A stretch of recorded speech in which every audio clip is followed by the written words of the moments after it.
Bu mashinani aslo Onix bilan solishtirmang. Ijtimoiy tarmoqlarda ko'plab muhokamalarga sabab bo'layotgan Kia Couch avtomobilini bugun realniy obzor qilamiz.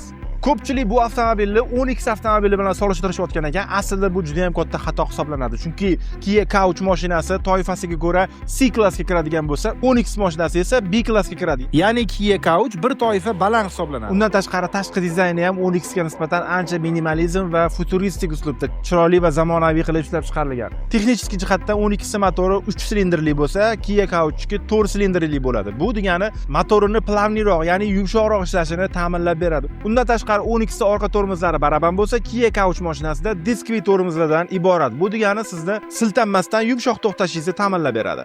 Salon qismiga keladigan bo'lsak, bizni Kia'ga xos minimalizm uslubidagi multi-rul qarshi oladi. Mediani va cruise kontrolni boshqarish mumkin. Salonda 8 dyumli monitor va 9 dyumli priborniy panelimiz joylashgan. Priborniy panel orqali shinalar bosimi, akkumulyator qancha qolganligi, qancha rasxod bo'layotganligi kabi ko'plab informatsiyalarni ko'rib turishingiz mumkin. 6 pog'onali avtomat korobka bilan jihozlangan avtomobil, rul va sidyeniyani isitish, orqa kamerani ishga tushirish knopkalari aynan skorsning yonida joylashgan.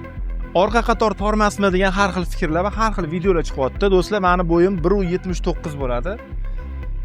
Mana shu holatda o'tiribman. Xulosa o'zingizlardan. Endi mana qilib o'tirsa, Jeep Wranglerga ham sig'maydi-da. Menimcha bu toychoq O'zbekiston yo'llariga juda ham mos qilib ishlab chiqarilgan. Bildirilayotgan negativlarga keladigan bo'lsak, O'zbekistonda chiqqan mashinalarni birinchi rosa yomonlab, keyin maqtab minish o'sha odat holatiga aylanib qoldi. Agar siz ham faqat internetdagi gaplarga ishonmasdan mashinani o'z ko'zim bilan ko'raman, yoqsa olaman degan niyatda bo'lsangiz, sizni Kia Olmaliq avtosalonida kutib qolamiz.